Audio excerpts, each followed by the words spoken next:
to 250 million years, saw the very birth of civilization.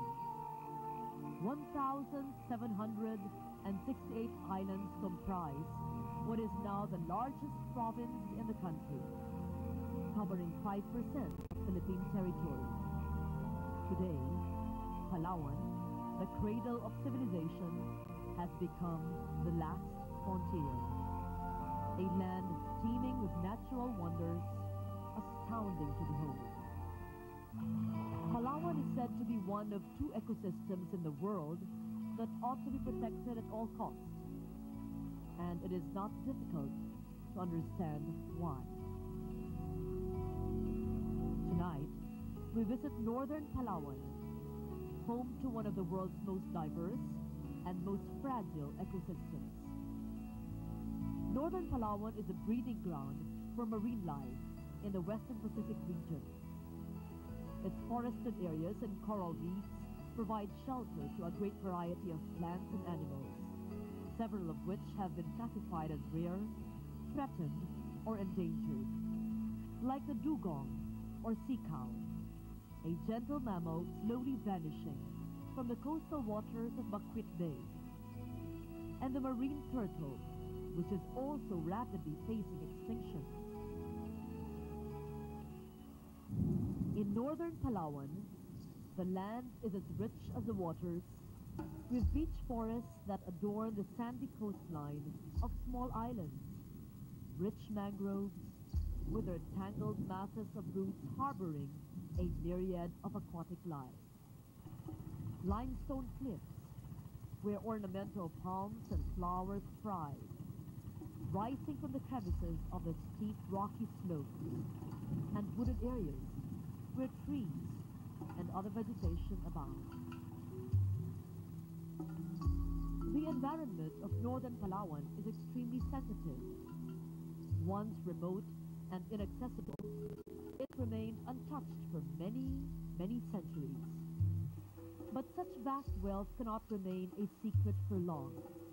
Inevitably, the bounty of northern Palawan has invited elements that could easily become the seeds of its own destruction.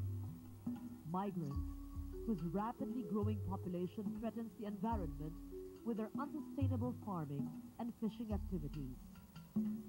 Tourism, which could potentially turn nature into a commodity and displace indigenous tribes with the buying and selling of ancestral lands. These and other issues of culture, nature, and survival in northern Palawan tonight on Earthlink.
El Nido is found on the northernmost tip of mainland Palawan, covering the island spread over Maquit Bay.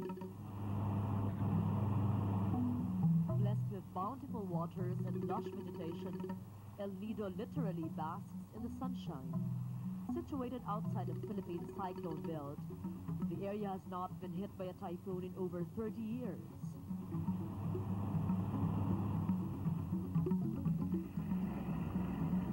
Much of the diverse forms of terrestrial and marine life in El Nido find their origin from these mangrove forests, which are considered among the largest and healthiest in the whole archipelago. For the fish, they serve as spawning areas or breeding areas. Dito sila nag-aanak at dito sila nagpapalaki ng kanilang anak bago umalis at tumungo sa dagat. Sa ibon naman, may mga nesting place sila dito. Pero ang pinakamagandang nagagawa ng mangrove sa atin ay protection. Pareho, protection mula sa malalaking waves upang ang ating kakahuyan at ang ating mga lupa ay hindi maagnas o ma-erode. Mula naman sa taas, protection din parang ang mga lupang naaagnas ay masala at ito ay hindi pumunta sa dagat nang sa gayon ang ating corals ay hindi masira.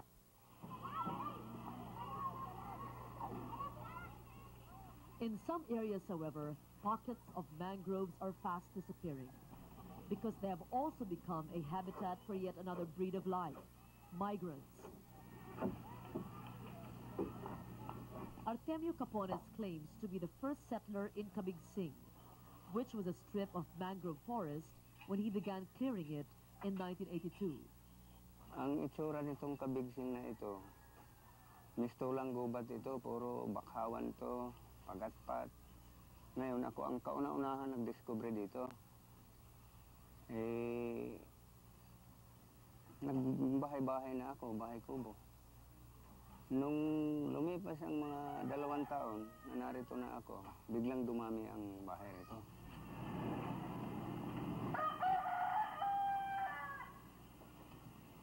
Situated just outside the town proper, there are now over 40 squatter families in Cabigsing, a figure that continues to grow as stories about El Nido's rich fishing grounds attract newcomers from provinces near and far. Ignorant of environmental laws, many of these settlers have become unwitting agents of destruction, cutting down trees for houses and mangroves for fuel, tearing down natural rock formations, and maintaining an inadequate waste disposal system where the refuse are washed into the open sea. Activities that have caused great concern among the more eco-friendly citizens in the area. If you have been to the depressed area dito, you will see kung gaano magkatabi-tabi ang bahay nila. Kasi parang sila ang bottleneck namin, even though how much we try na in our own small way na ipagandahin or maintain, kung sila is, we find out that it's not easy to teach environmental ethics to poor people because their first concern is their next meal.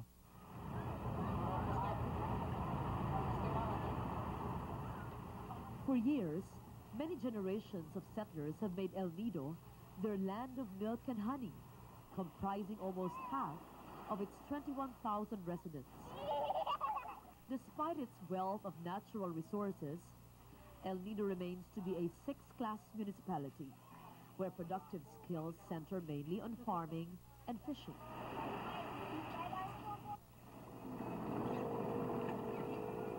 Outside of its marine and forest products, El Nido is dependent on urban centers like Manila and Puerto Princesa for almost all of its consumer goods. These supplies are ferried in a batil, which comes to transport goods and people to El Nido 3 times a week. Kung akong tatanungin ninyo, sabi ko is El Nido is 20 years away from the civilization. Kasi we have no good roads from Puerto Princesa going to El Nido. Marami ng politiko ang nangako noon gagawin ng kalsada. Pero hanggang ngayon, hindi pa rin naayos yung kalsada na yan. So that is one of the major problems that we have. Next is the health. We have only one doctor with 21,000 people. Paano may address yung health problem ng El Nido? Tapos yung education, no? Marami kaming kulang ng mga school buildings para sa education. To top it all, El Nido has to deal with a growing number of settlers and transients, many of whom have brought with them unsustainable practices, which threaten to deplete both land and marine resources. Dito, ang problema namin is yung kaingin, illegal kaingin. Mga migrants, pati na rin taga rito, plus yung illegal fishing. Actually, yung illegal fishing, hindi naman taga rito. say people coming from Lucena, Masbate, Quezon, Batangas, Mindoro, and Cavite, silang pumapasok sa area namin.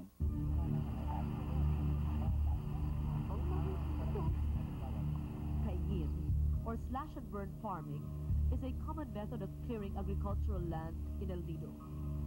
Although discouraged by law, the practice continues on a controlled basis to give way to rice, kamote, and other cash crops.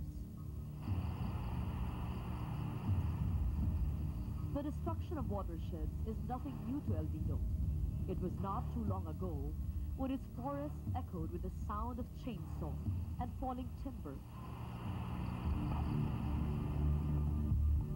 Today, barren mountain slopes serve as constant reminders of their rape by commercial logging. But although big-time operations no longer exist, the harvesting of trees continues in another form. What is happening now is timber poaching because yung hindi mo rin mapigilan ng mga tao na kumuha sila ng yung mga kailangan nila na pang-ayos o pagpagawa ng mga kanilang mga bahay.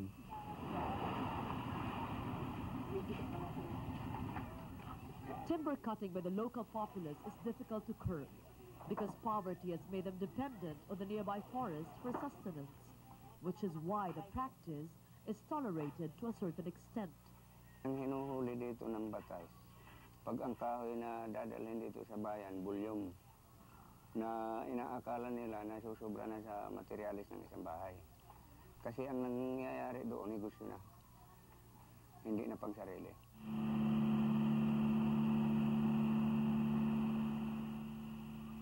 Of far greater concern are the waters of El Nido, where coral reefs are relentlessly pulverized by dynamite fishing. Ang mga settlers, I think, ang pinaka nagbibigay ng danger sa environment. Lalo na yung mga fishermen na galing sa ibang probinsya na wala na silang mapangisdaan doon. Pumupunta sila rito, magpapatay ng bahay, maggagawa ng bangka, mangingisda. Kung wala, mahirapan sila, gumagamit sila ng dinamita. Sa tingin ko, sila ang nagbibigay ng pinakamalaking panganib sa environment.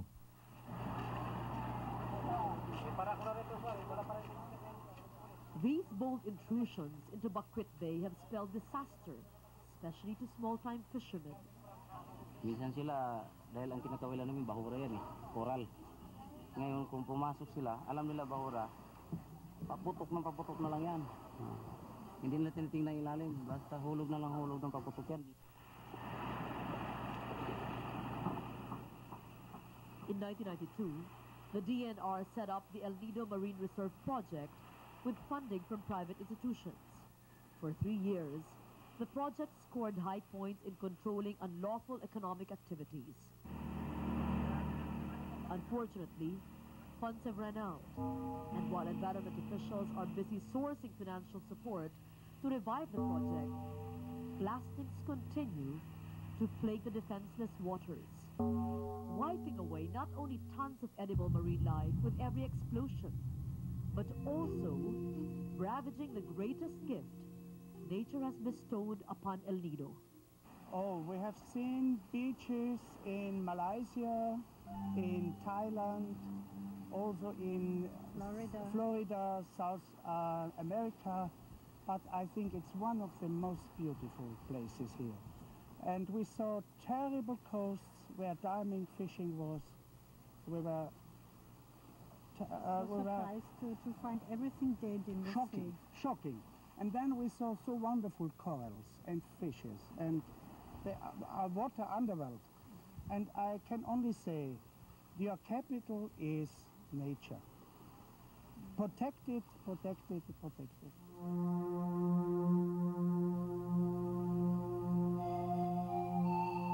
Fortunately, environmental protection now tops the list of priorities in El Nido, especially after studies revealed that the area's greatest potential lies in ecotourism. Outside of the reefs destroyed by dynamite fishing, the waters of Bakwit Bay have remained exceptionally clear, bursting with the shapes and colors of fascinating marine life. Add to these the pristine white beaches,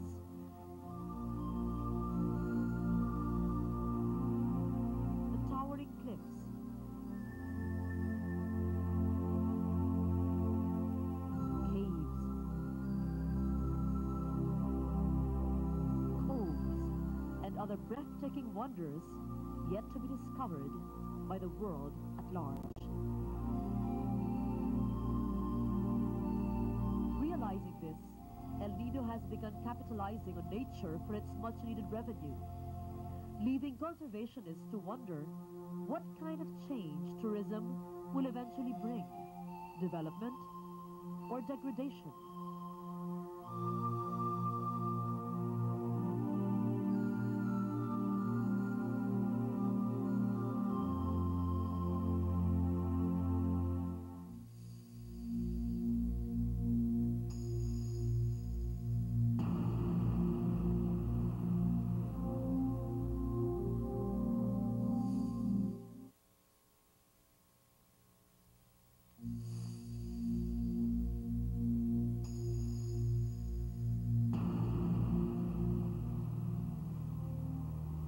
If God had a favorite place on earth, it would probably be El Nido. With its unique limestone formations, carved and weathered since the dawning of creation, giving birth to 1,001 natural wonders.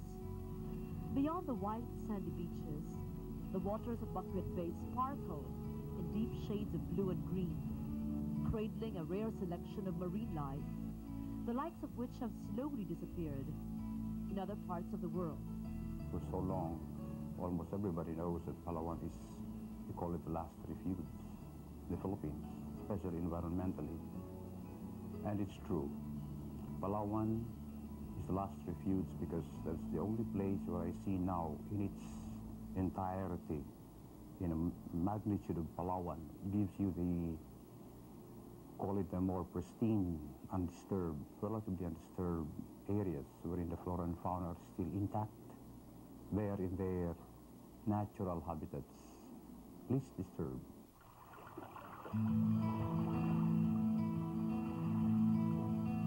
With a growing global awareness on environmental protection, conservationists have trained their sights on Palawan, particularly on El Nido, which, because of its unique ecosystem, was declared a marine reserve in 1991. The El Nido Marine Reserve has been divided into three main management zones. The core zone, or the no-touch zone, where the most sensitive portions of the ecosystem are isolated and protected from human intrusion. The buffer zone, where only traditional economic activities that do not threaten the core zone are allowed. And the multiple-use zone, which provides areas for tourist development.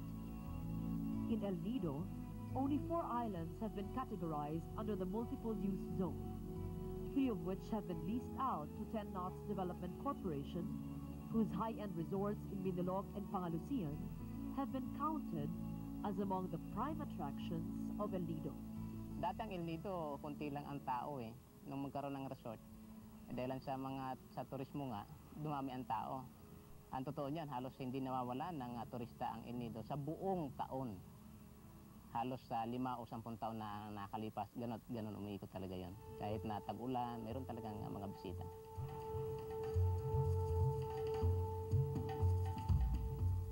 What makes the situation in El Nido different from other tourist destinations is the fact that it has been declared a marine reserve for purposes of environmental protection.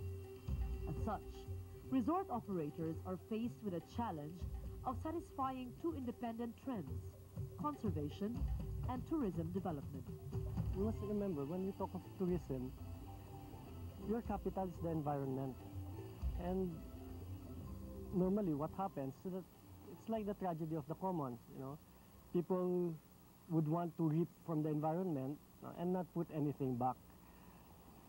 I guess that's where Tenats is unique, because we invest. We know that the environment is our capital, and we invest much in protecting it.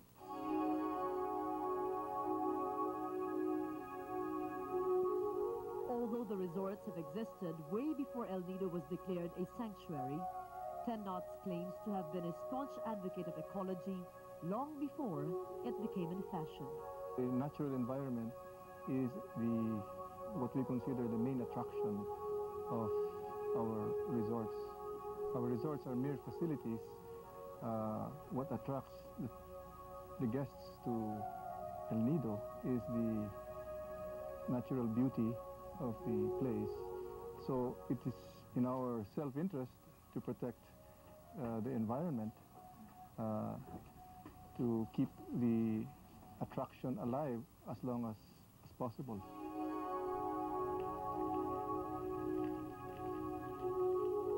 For instance, water conservation has become a major undertaking for both Minilok and Pangalucian. In order to reduce pressure on the watersheds of El Nido, the resorts are equipped with desalinating plants where seawater is processed to be fit for drinking. Also installed were sewage treatment plants which recycle liquid waste for flushing and irrigation, while the solid portions are turned into organic fertilizer. Outside of its own waste management program, TENOTS, through the El Nido Foundation, has also been actively supporting nearby communities in their own environmental projects. One of these is the installation of a water system in the fishing village of Bebeladan. The concept of that is that for the community to have their water, and in exchange for that, they would declare their area a watershed, meaning reforestation, and no more slash and burn farming. Kita po natin, umabot po tayo ng 99% survival rate sa It is emphasized that the project is not a dole-out. Through the foundation, 10 communal and 28 family-owned faucets have been installed in Bebeladan. But in return, 100 hectares of the Mainlong watershed would have to be reforested and maintained by the community, an offshoot of what the resorts like to call responsible tourism. The issues of development are really issues of how to deal with poverty. So we offer tourism as an alternative strategy for development, for livelihood of people.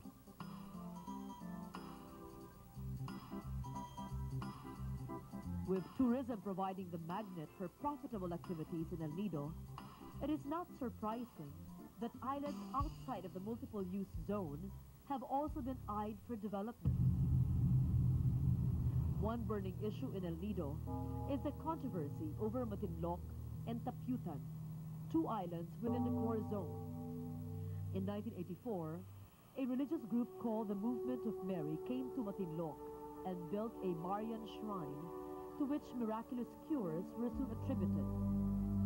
These reports attracted pilgrims to the area, resulting in the construction of a bigger chapel in 1993. By this time, El Nido had been declared a sanctuary, and the island of Matinloc a part of the no-touch zone. This development stirred a howl of protest among Palawan-based NGOs, especially after learning that the movement had begun the construction of resort facilities on nearby Taputan, an island which was also within the core zone and was being claimed as ancestral domain by native Tagbanwas. The issue remains today a hotbed of dispute, the main contention being, should any permanent structure be allowed to exist in a core zone? And given that, should any further development be permitted? The stand of the DNR really is that that structure is illegal, and we have already told them to stop any development, and that they will be penalized for the violations that they have done. Now, if they still feel that people who want to pray should be able to go to the islands, our recommendation is set up their facilities, their dormitories, their hotels in the mainland. And then people who would like to use the island as a pilgrimage place can take the boats and go to the island. In that way, you do not destroy the ecology of the island, and you can still use it for prayer.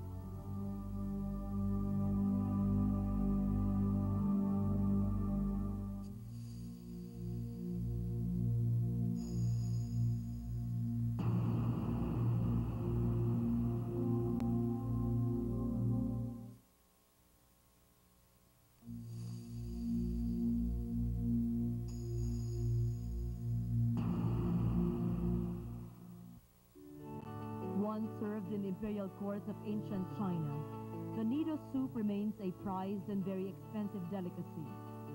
Made from the nest of an exotic bird called the swiftlet, only 3 countries in the world are known to be the sources of this rare ingredient. One of them is the Philippines, where an entire island group had been named after a trade peculiar to its people, El Nido. El Nido, which means the nest, is home to the swiftlet, a kind of bird known to the natives as Balinsasayaw.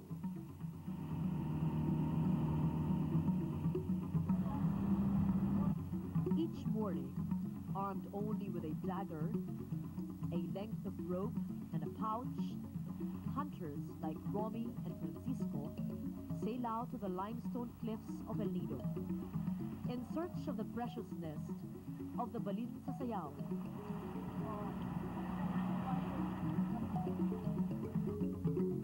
For many generations, nest gathering has become a lucrative source of income for the residents of El Nido. Sold to middlemen at 120 pesos per gram, the nido nest is almost worth its weight in gold. Sa akin sarili ko, sa 6 na buwan, kumikita ako sa mga 130,000. 6 months.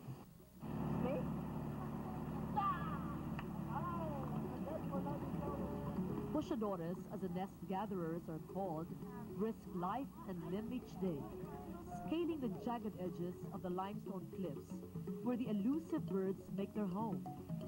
The skill is passed on from master to novice in a learning process where there is no room for mistake. Basta mahulog ka dyan, patay ka na. Dalawang di pa lang hulugan mo, yari ka na, patay ka talaga dyan. Kasi tamaan, puro bato eh. Hunters acquire the rights to gather nests by bidding for a concession granted by the municipal government. There are about 150 registered cave owners in El Nido alone, the fees for which provide a large chunk of the local revenue. Because of their economic value, the Nido caves have become a magnet for poachers. But while the job is dangerous enough for seasoned climbers, it is even more precarious for thieves.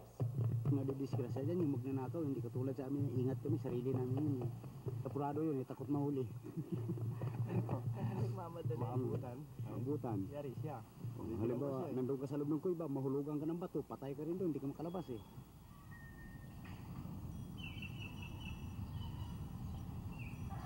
The coveted nido is made from the secretion of the Balinsasayaw, intricately woven against the sloping roots of small caves. To protect the nests from being depleted, government has limited gathering activities to a period between January and April, just before the birds lay their eggs. Mayo nangingitlog na yan. Kailangan pagdating ng Mayo, tapusan ng June, huwag mo nang harbisin kasi kailangan makalipad yung sisiw. Ngayon, kung harbisin mo yan, hindi makapagsisiw, wala nang pakinabang. Patay na lahat. But because of the increasing demand for nido, some hunters are known to disturb the nests even during the close season. Something which old-timers view not so much as breaking the law, but as going against plain common sense. Yung iba, maski may itlog pa, harvest na. Yung mali yun. Yung sa amin talagang kuwan, pagdating ng ganun, tinitigilan namin makalipad muna bago harvestin. Minsan pag inalisan mo ng may sisiw, nagatampor yung ibon na yan. Hindi, pagbalik mo sa sunod na taon, wala ka ng pakinabang.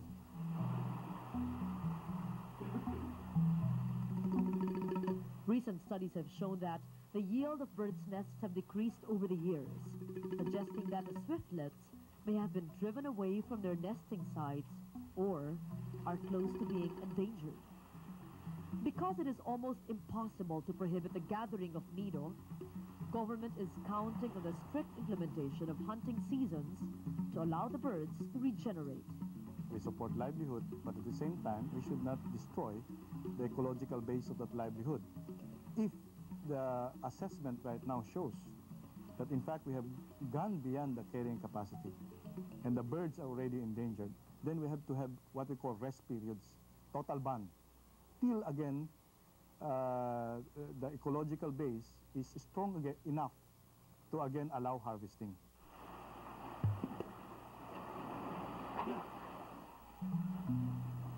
Meanwhile, Nido hunters continue to compete for a dwindling supply of nests, ignoring the perils that face them from day to day, hoping to earn enough so that their own children will not have to inherit the job. Mahirap mga nabuhay kasi yan. Mga anak ko hindi ko tinuturuan yan. Gustong-gusto ng mga anak kong sumama sa akin pero ayaw ko. Delikado eh. Sabi ko, buti pa mag-aral ka, magtrabaho ka sa labas. Huwag lang mag-akyat ng kuiba.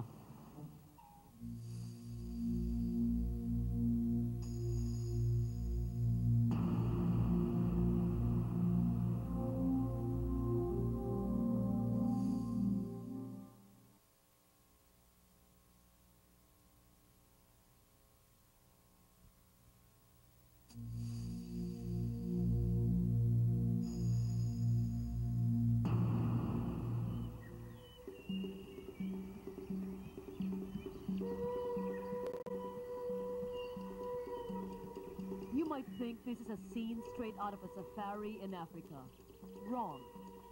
This is Kalawit, an island in northern Palawan where African animals thrive and roam freely, just as they would in the savannas of their own native land.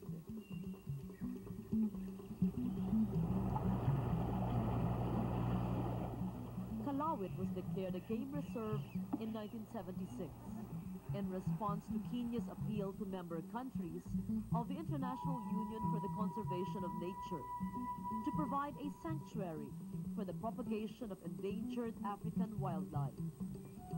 8 species of African animals were introduced in 1977, and from the initial stock of 104 heads, the reserve now maintains over 500 animals of African origin.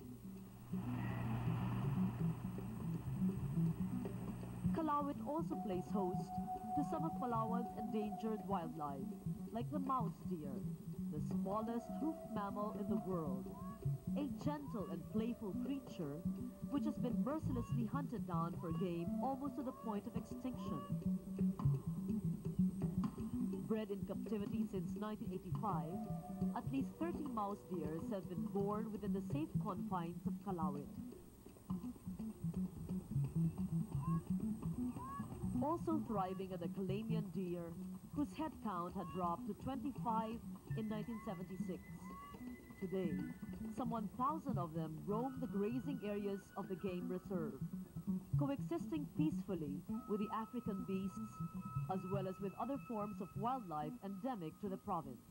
Ang unahong considerations na binigyan nila riyan ay yung mga group of animals na sabi nila can live in one association, meaning walang predators na kasama dahil ang pinaka-main purpose nito raw ay for reproduction ng itong mga game animals na ito.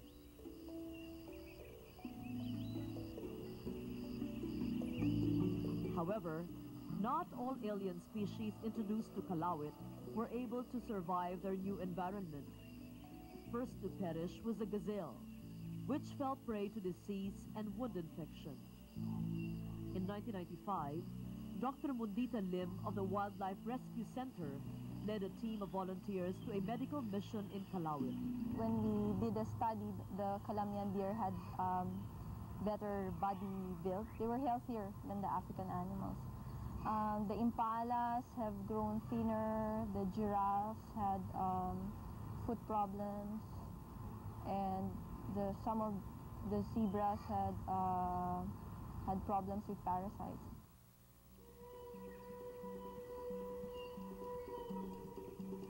Disease and infection remain to be the primary causes of mortality among the animals in Kalawit, a threat compounded by the absence of a resident veterinarian and the physical degradation of the game reserve. It has to be maintained. Because I understand, when it first started, they had a lot of money to maintain the area. So there was no problem with cutting off the bamboo growths or maintaining a savanna type of grassland. But later on, when they cut the budget, so everything, the natural vegetation started growing, and so it affected the animals.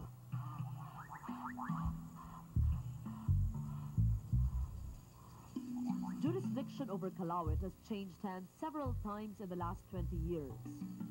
As of 1995, operations have been turned over to the Palawan Council for Sustainable Development, with the Reserves Employees Cooperative managing the project.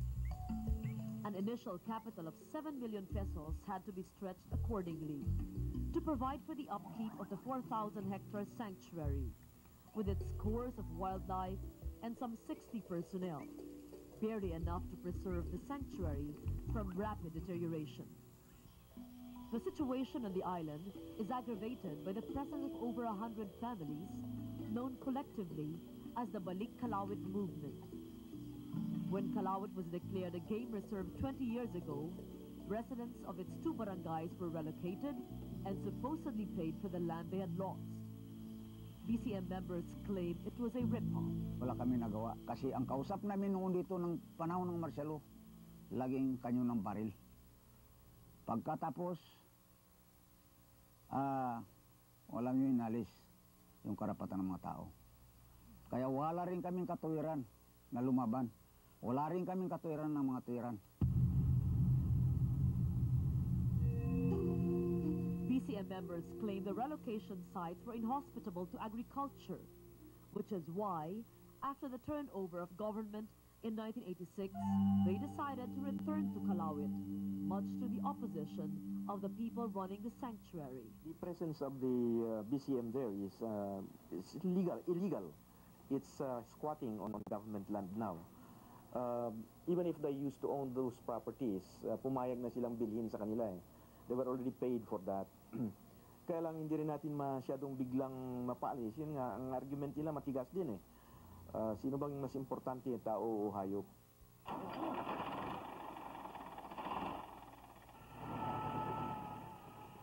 As the debate rages on, the acute shortage of funds is becoming more and more apparent in Calauit.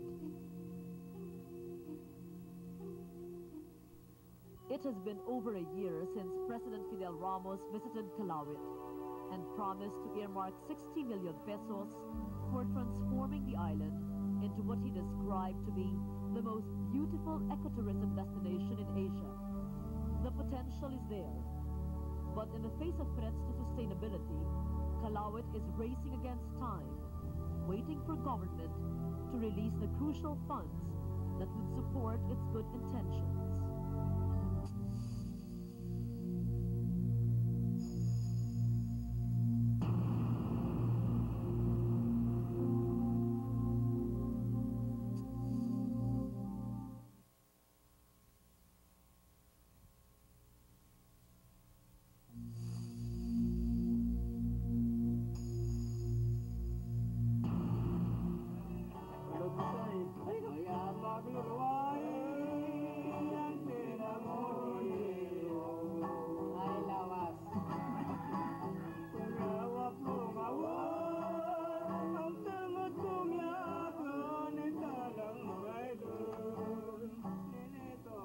Banwang Daan is one of 2 barangays in Coron Island, where Tagbanwas make up 95% of the population. The Tagbanwas are a gentle, seafaring people whose traditions bind them closely to the nature spirits, whom they still believe inhabit every nook and cranny of Coron. In Banwang Daan, the Tagbanwas continue to pay homage to a pair of deities called Matambak and Makarere, who watch over them from the caves overlooking the open sea. Yung matambak na yan, at saka yung kaispart na yan, yung isang kuiba na yung malaki, bali dalawa sila. Yun ang tawag doon sa kuiba na yun ay si Makarara. Yung si Makarara na yun ang tumatanaw dito sa karagatan, bali pinakagwardya dito sa dagat. Pag medyo makita niya mayroong mga masasamang loob, hinuhudyatan niya ito si Matambak. Bali silang dalawang maharap sa mga pirata, katulad ng masasamang loob.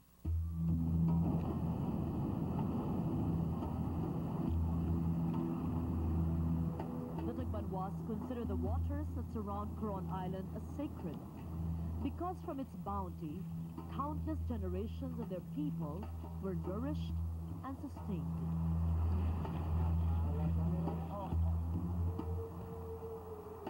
just as venerated are the cliffs and mountains, where swiftlets make their nests, leaving enough for the needle gatherers to harvest. Here, they have thrived peacefully amidst the rugged simplicity of their island home, until the seas began to echo with the deafening death knell of dynamite. Sa ngayon, ang ginagamit katulad sa ginagamit ng mga dayuhan, ginagamit nila ang mga dinamita halos araw-araw. Nag-aano sila sa aming karagatan, doon sila nangingisda at kanilang dinudurog ang mga bahura.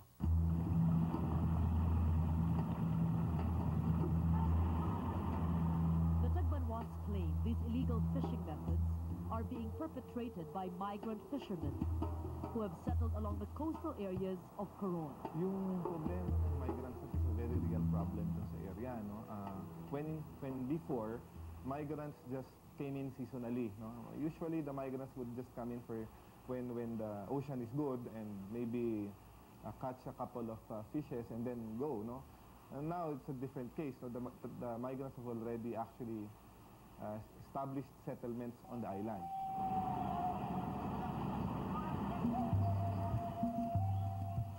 Now numbering by the hundreds, these migrants have not only displaced the Tagbanwas from their ancestral land, but are also competing for marine resources using methods that threaten the survival of man and nature. Ang mga isda na ito, kung mapupuksa, ay talagang wala nang pakinabang kahit na yung mga anak namin at saka kami ng hirap.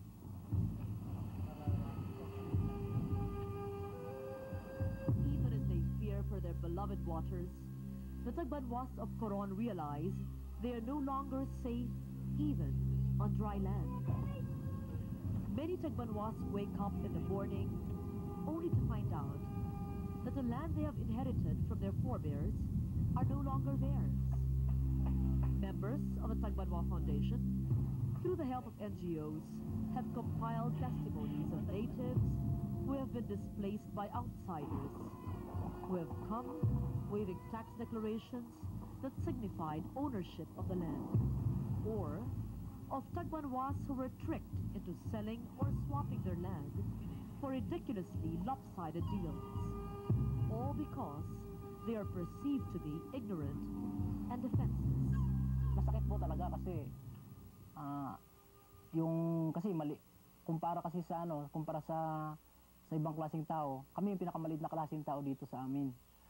Sa simula, siyempre masakit po yun kasi talagang duduruduruin ka, apakapakan ka, yung lahat gagawin sa'yo. Pero sa akin, nung itong barang huli, sabi ko, dapat hindi naman ako magagalit sa kanila eh. Dapat nga maging hamon pa sa akin yung ganun. Para lumaban, yung balang araw, may pakita rin sa kanila na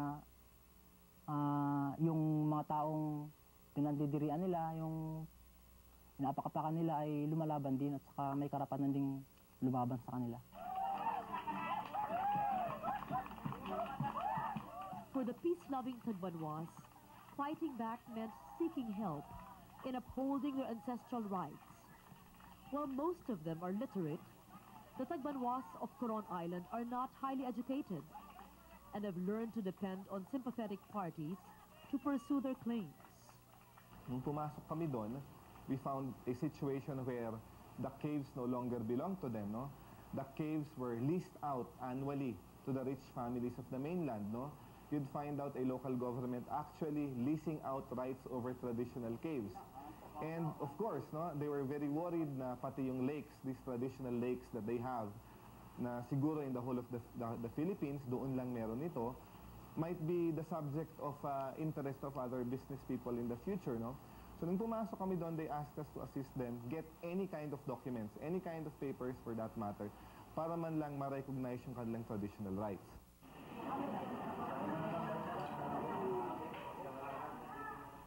Expectedly, the local government denies having a hand in the alleged selling of Tagbanwa property. Ayaw namin apigin ang mga Tagbanwa. Kahit na aming punong bayan, yan ang lagi sinasabi. Yung mga katulad yung barangay captains na mga non-Christians, pag pinapatawag namin sa opisina rito, pinagtatanong namin, sino po ba ang mga tao yan na pumapasok dyan? Tinatanong namin. We are very conscious of knowing them also, those people. Baka inaapi yung mga Tagbanwa. Pero yung tungkol sa isla, na para pupuntahan ng mga estanghero, para kukunin doon, eh talagang kami ang magiging kalaban ng mga tao niya. Marginalized for generations, it has not been easy for the Tagbanwas to trust government intervention. Incidents of conflicting views are not uncommon, like in a recent bout with illegal loggers. May mga ilang araw na nagdaan, mayroon kaming nahuli na nag-illegal dito sa aming lugar. Ang nangyari po sa nahuli namin ito, akto naming nahuli doon sa pinagkukulan. Ngayon, inaano namin sa Rain Armies ni Socorro. Hindi man lang ito na aksyon na ididimanda yung nag-utos na namamutol ng kahoy sa aming lugar. Pinakawalan lang. However, the Centro in Coron says this was not the case. Nagresponde kaagad kami, nahuli yung mga namutol, at nasampaan namin ng kaso yan. So, yung kaso ngayon, nakapending sa sala ng Municipal Circuit Trial Court Judge. Unfortunately, kamakailan yon, last month, sa kasamaang palad, namatay yung judge natin. The Centro says they're only waiting for a new judge to be appointed to expedite the case.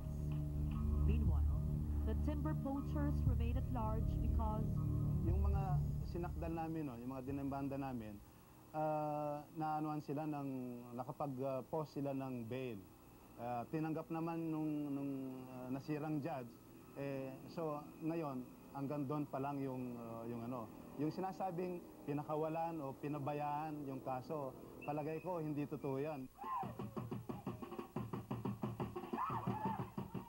Their rude awakening to changes brought about by outsiders have taught the Tagbanwas of Coron a valuable lesson.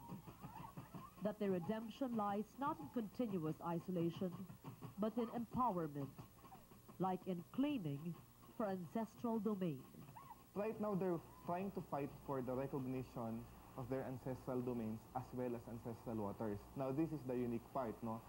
They're the very first indigenous community in the Philippines who have actually filed for a claim of ancestral waters aside from ancestral lands.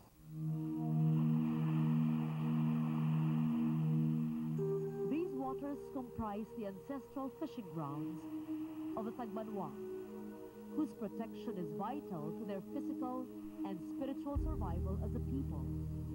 Ang pananaw nila doon sa kalikasan at sa mga kayamanan, parang napaka-importante sa kanila. Iniingatan nila yun na hindi nila dapat lapitan dahil rin-respekto nila gaya sa mga sagradong lugar.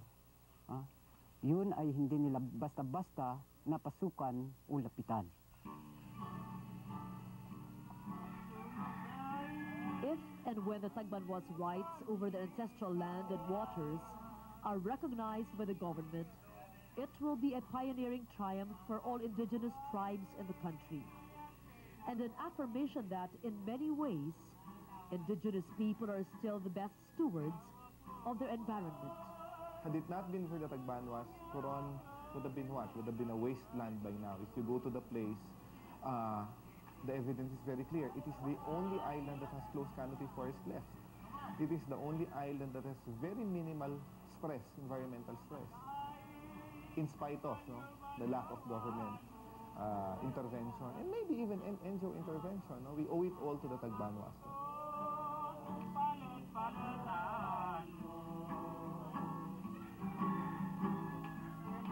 No?